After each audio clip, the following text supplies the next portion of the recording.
Considère féministe. Non, faux. Je me considère comme un scientifique. Ah oui, Elon Musk a raison de s'engager en politique. complètement. Je suis un intellectuel. Oui. Le plus gros problème de la dette française, ce sont les retraites. Bon, J'ai démontré la conjoncture de Syracuse. oui, La France va très mal. oui, X, c'est mieux que Twitter. oui, Je suis fier d'être français. oui, Je n'ai jamais menti sur mes diplômes. jamais. Macron est responsable de l'état de notre démocratie. Oui, La liberté d'expression n'est pas en danger. si, Il y a de l'espoir. oui, Je lutte contre la désinformation. oui, On devrait avoir plus d'entrepreneurs au pouvoir. oui. Faut croire personne. Faut croire personne. La personne que tu Y cites... compris pas Idriss Aberkan. Mais bien sûr, y compris pas... mais évidemment, c'est le principe du média citoyen. Y compris pas moi. Mais il faut absolument pas me croire sur parole, il faut vérifier, absolument. Le problème, c'est que tu peux avoir de l'empoisonnement des sources. Quand tu vas vérifier, tu peux avoir ce qu'on appelle du cyberblurring. Je te donne un exemple. L'affaire des pédophiles de la RTS. Et je vais revenir sur Dieguez parce que il est très intéressant comme connexion dans cette affaire. L'affaire des pédophiles de la RTS, c'est que comme pour la BBC, la radio-télévision suisse a abrité des pédophiles pendant 30 à 40 ans. Des trucs très graves. Tu as notamment Raymond Zumsteg, qui était un très haut cadre de la RTS, qui a violé sa fille pendant 4 ans et qui a couvert d'autres pédophiles au sein de la chaîne. Toi, tu veux rapporter ce fait. Tu veux que les Suisses soient au courant de cela. Ça paraît normal. Les Suisses subventionnent la RTS, leur radio-télévision qui porte leur nom. Tout de même, ils ont le droit de savoir. Tu vas sur Google, tu trouves rien. Tu trouves rien. Tu vois, si tu tapes pédophile et RTS, qu'est-ce que tu vois? La RTS qui te parle d'autres affaires pédocriminelles, mais pas des siennes, surtout pas des siennes. Puis tu Et creuses un on pourrait peu. remettre plein d'affaires comme ça pour Oui. justement qu'on s'en rende pas compte. On c'est appelle ça du cyberblurring. En fait, qu'est-ce qui s'est passé? Tu as une fondation en Suisse très puissante et que personne ne connaît qui s'appelle la fondation Aventinus. T'en avais jamais entendu parler, on est d'accord. La fondation Aventinus, elle rachète des titres de presse. Elle a racheté un média assez controversé qui s'appelle AD pour 760 000 francs suisses, c'est pas beaucoup, hein, ça te prouve un petit peu la valeur de ce média au passage. Elle a acheté Le Temps aussi, ça c'est pour 4 millions, c'est plus sérieux. Et elle contrôle Le Temps et AD. Et Le Temps et AD, quand tu cherches des infos sur les pédophiles de la RTS, qu'est-ce qu'ils vont te dire? Ils vont te dire que c'est une théorie du complot, quasiment. Ils peuvent pas dire ça parce qu'il y a eu des condamnations. Alors, ils te font une interview sur un pauvre père de famille qui a été ruiné, détruit, qui a bossé 30 ans à la RTS, qui s'appelle Liane Lopez. Alors, lui, il te le fume. Pas de problème. C'est le courage absolu. Tu vois, t'as deux organisations qui font partie d'une grosse fondation. Ils vont te démonter ce pauvre monsieur Liane Lopez, qui a tenté d'être lanceur d'alerte, mais très maladroitement dans l'affaire des pédos de la RTS. Bon, moi, j'ai enquêté. Là, tu vois qu'on a effacé des preuves. Par exemple, le média dans lequel ce Dieguez travaille, qui s'appelle Vigus, a été cofondé par un scénariste et journaliste qui s'appelle Monsieur Nordman. Monsieur Nordman a écrit en 2008 l'article de référence sur les pédophiles de la RTS. De référence. Tu ne peux pas évoquer cette affaire sans citer Monsieur Nordman. 2010, si ma mémoire est bonne, ou 2011, la RTS ne perd pas le pédophile. Jeu de mots, ne perd pas le fil. Et cet article, la RTS ne perd pas le pédophile, dans Vigus, le canard enchaîné du lac Léman, si tu veux, a été retiré le jour de la mort de Nordman. Le jour de sa mort. Il est cofondateur du média. Il n'aurait jamais accepté que l'on retirât cet article, qui est l'article le plus important qu'il ait écrit de sa vie. De toute sa vie, Monsieur Nordman n'a pas écrit d'article plus important que cet article de Vigus. La RTS ne perd pas le pédophile. Bon. Le jour de son trépas. Il n'est même pas encore mis en terre. On retire cet article. Qui a pu demander ça?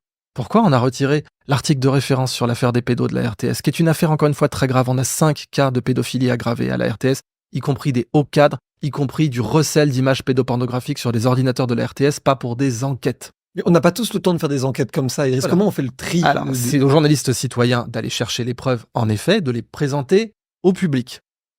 Mais là, je vois... s'en fait juge. Absolument. Et là, je vois en fait je définis du coup ce qu'est l'anti-journalisme. Le journalisme, c'est un rapport entre le public et la vérité. Donc, on amène les preuves au public en vertu du premier devoir de la Charte de Munich. Mais la personne que vous citez, ce monsieur Dieguez, a déclaré dans une émission de télé, le problème du complotiste, c'est qu'il veut faire ses recherches lui-même.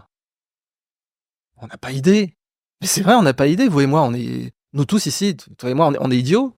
On ne peut pas faire des recherches nous-mêmes parce qu'on est des hydrocéphales. Et on a besoin de médiateurs comme cette personne ou d'autres pour nous prendre par la main et nous expliquer. Mais c'est complètement lunaire. C'est dangereux pour la société de prendre le public pour un idiot. De lui dire, vous vous rendez compte les gens qui veulent faire leurs recherches eux-mêmes? Enfin, et là vous pouvez vous faire une opinion. De qui a raison? La personne qui dit, quand même, hein, les gens qui font leurs recherches eux-mêmes, c'est dangereux, c'est mal, c'est intrinsèquement mauvais. C'est intrinsèquement illusoire, ce que dit cette personne. C'est intrinsèquement illusoire de vouloir faire ses recherches quand même, puisque la recherche, c'est pour l'élite. C'est pour les gens supérieurement intelligents, dont je suppose que cette personne considère qu'elle fait partie. Eh bien, le problème est là. Or, encore une fois, lui, il travaille chez Vigous aujourd'hui. Il ne s'est pas du tout prononcé quand Vigous a retiré l'article des pédophiles de la RTS. Et moi, j'aurais immédiatement fait valoir ma clause de conscience. J'aurais dit, mais vous êtes fous. Vous retirez l'article le plus important de Vigous depuis que cette publication existe. Ils n'ont pas sorti d'article plus important que celui-là. Enfin, quand même, se payer la radio-télévision suisse, c'est 1 milliard par an, hein. C'est C'est le sérieux. plus gros média du pays. Mais oui, exactement. Donc, et puis en plus, qui donne lieu à des votations citoyennes pour son financement. Enfin, je veux dire, l'information du public suisse, le seul souverain, elle mérite quand même que le souverain sache que la RTS a abrité des pédophiles pendant 40 ans. C'est gravissime. Je peux même vous en donner les noms. Que ce soit Patrick Allenbach ou Raymond Zumsteg ou tant d'autres. Allenbach est mort maintenant. Et Raymond Zumsteg a fait de la prison donc pour le viol de sa fille pendant 4 ans. Donc, là, on a en face quelqu'un qui non seulement dit que faire ses propres recherches, c'est mal, mais qui, quand il voit sous ses yeux un article mais majeur de l'histoire du journalisme suisse, mis sous le tapis, rayé des internets à la demande d'agences de toute évidence. Il n'y a pas le moindre doute que ça, c'était une demande et que Vigous s'est exécuté. Il lui dit pas, attendez, là, déontologiquement, je peux pas vous permettre de supprimer un article sur les pédos de la RTS. Oui, donc c'est un truc à 2 vitesses pour... Non, mais ce que je veux dire, c'est que là, on a affaire à quelqu'un qui ne sait pas ce que c'est que le journalisme. Mais- Tout simplement, comparez-les, faites une comptabilité. Vous n'êtes pas obligé de les faire débattre, vous pouvez faire une comptabilité. Par exemple, en ce moment, il y a le phénomène du rechecking, c'est de vérifier ce que disent les fact-checkers. Je vous donne un exemple très simple. Quand j'ai voulu étudier la sénilité de Joe Biden. Bon, pendant 4 ans, on nous a dit que Joe Biden était supérieur sur le plan cognitif. On a même un journaliste français qui a, je crois qu'il s'appelle Renaud Pilat, si ma mémoire est bonne, qui a dit c'est un cador. C'est un cador, là, on peut pas discuter, c'est un cador. Mais Joe Biden, tout le monde voyait bien qu'il était sénile. Ah pour oui, le mais coup. les fact-checkers disaient que c'était complotiste de dire qu'il était sénile. Et je peux te sortir plein de billets qui ont dit ça. Ah bah oui. Mais alors je peux te donner même des exemples plus précis, parce qu'il faut être exact en journalisme. Joe Biden était l'ami intime d'un membre du Ku Klux Klan. Bon, normalement, on s'arrête là, voilà, on plie les Gaules, on rentre chez nous. Bon.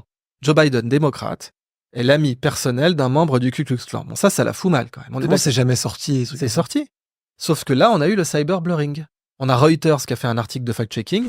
Non, Joe Biden n'était pas l'ami du grand sorcier du Ku Klux Klan. Alors je vais voir cet article, je dis, ah bon, bah ça veut dire que c'est bon, en fait c'était faux. Et en lisant l'article, je vois que ce qu'il dit, c'est il n'était pas grand sorcier, il était cyclope exalté. L'ami de Joe Biden. Ouais. Donc dans la hiérarchie du Ku Klux Klan, il n'était pas grand sorcier, On vous mettra là. Vous retrouverez cet article, c'est Reuters qui l'a pris. Il est aussi dans une de mes vidéos sur les 10 mensonges sur la sénilité, les plus gros mensonges sur la sénilité de Joe Biden. Vous retrouverez la source dans cette vidéo qui est publiée sur ma chaîne.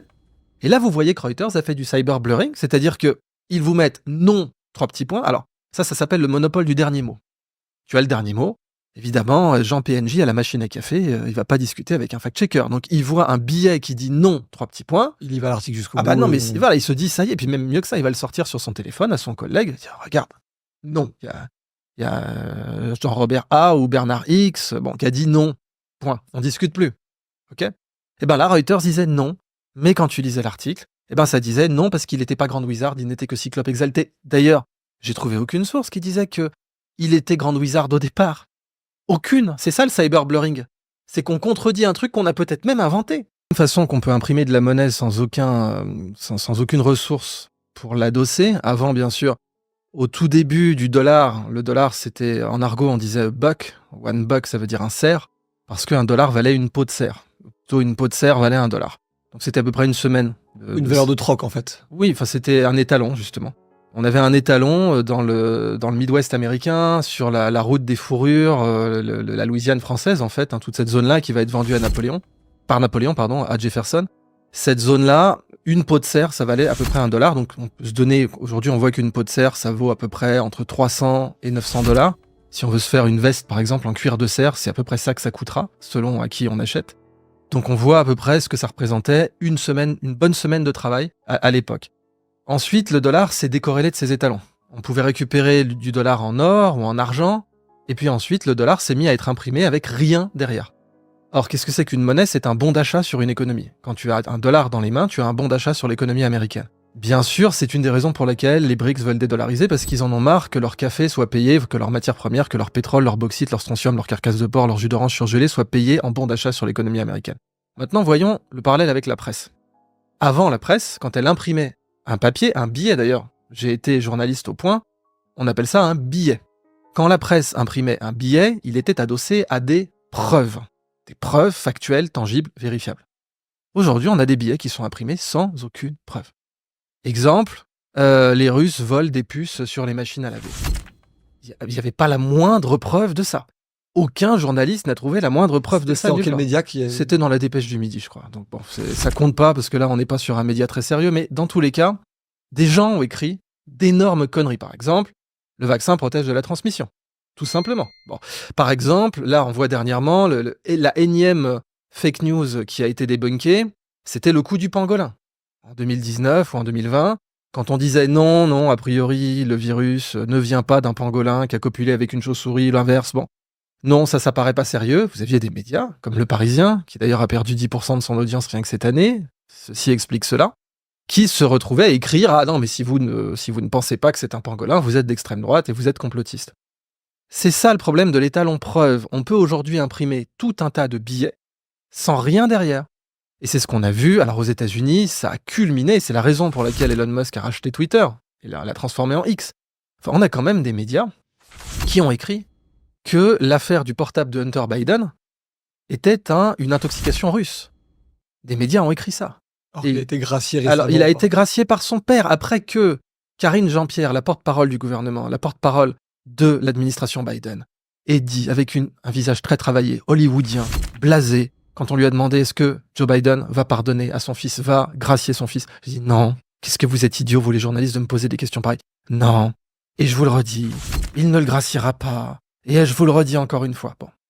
1 an plus tard, il est gracié. Il n'est pas gracié juste des 192 chefs d'accusation. 192 chefs d'accusation possibles sur proxénétisme, détournement de mineurs, corruption de mineurs, détention d'armes, fraude fiscale, abus de biens sociaux. Il n'est pas simplement blanchi de ça. Il est blanchi de façon plénière de tout ce qu'il a fait ou aurait fait. Le conditionnel est très important depuis 2014.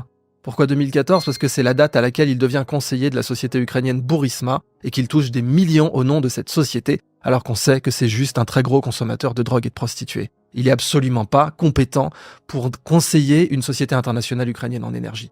Donc, ça, c'est de la fake news qui est imprimée comme de la fausse monnaie, qui ensuite est blanchie, parce que la fausse monnaie, quand elle est imprimée, elle finit où ? Dans les banques.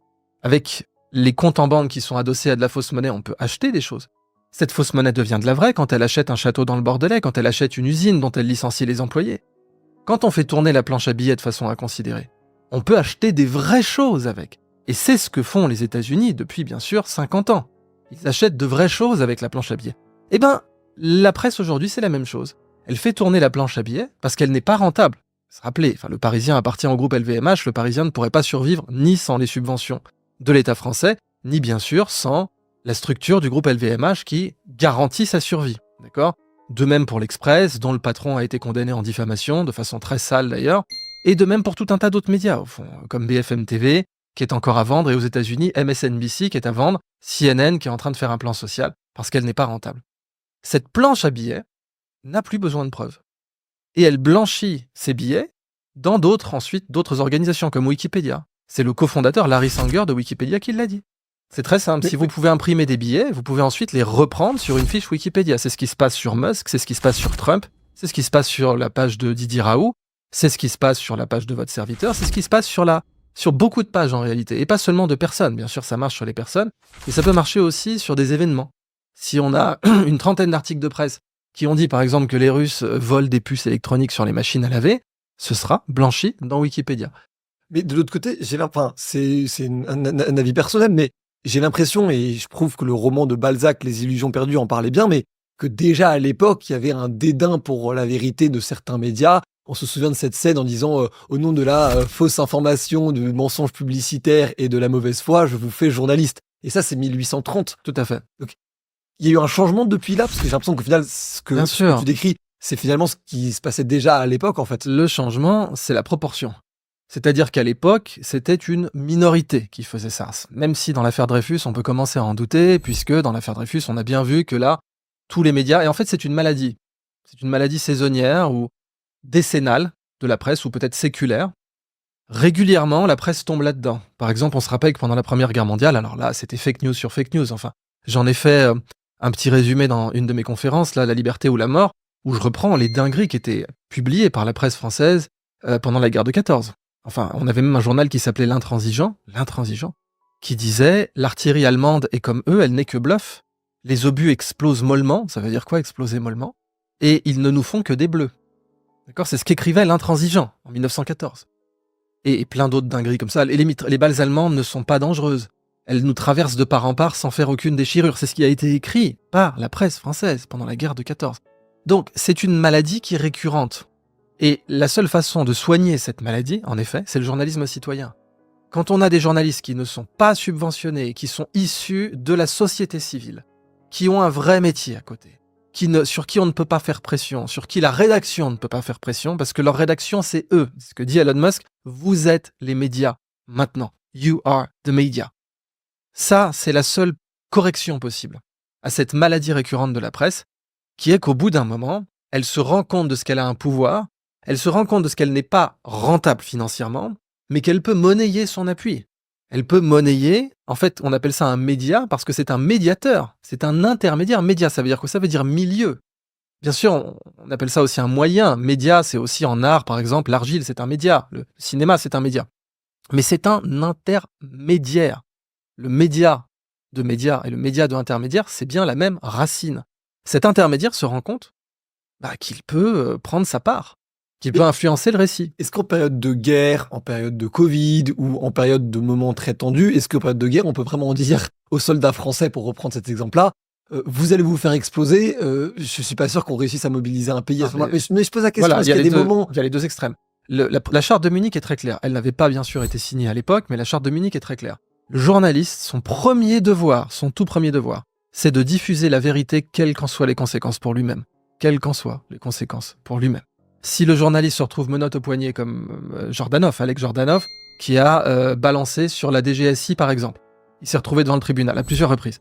Si le journaliste se retrouve menottes au poignet pour avoir dit la vérité, eh bien, il a accompli son premier devoir de la charte de Munich. Donc oui, bien entendu, la presse devait pas dire on va perdre, ça c'est un avis stratégique, ça c'est une opinion. On va perdre, c'est une opinion. Par contre, les Allemands utilisent des mitrailleuses quand nous on charge à la baïonnette comme des cons, ça c'est de la presse. Et ça c'est ce qui doit être apporté. Et d'ailleurs on le voit, que ce soit Ellsberg avec les Pentagon Papers, ou que ce soit Seymour Hersh avec le massacre de My Lai.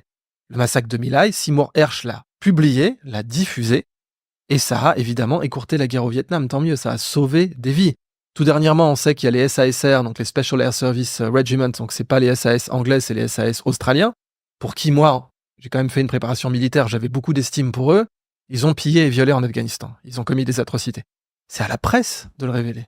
Le journaliste doit être là, dire je suis australien, je respecte le drapeau australien, j'ai peut-être même fait mon service militaire, mais si le Special Air Service Regiment fait des atrocités sur les Afghans, je dois le rapporter, même si ça va casser le moral des troupes, même si ça va réduire notre crédibilité en l'armée, je dois rapporter cette vérité. Parce que la cacher, ce serait criminel.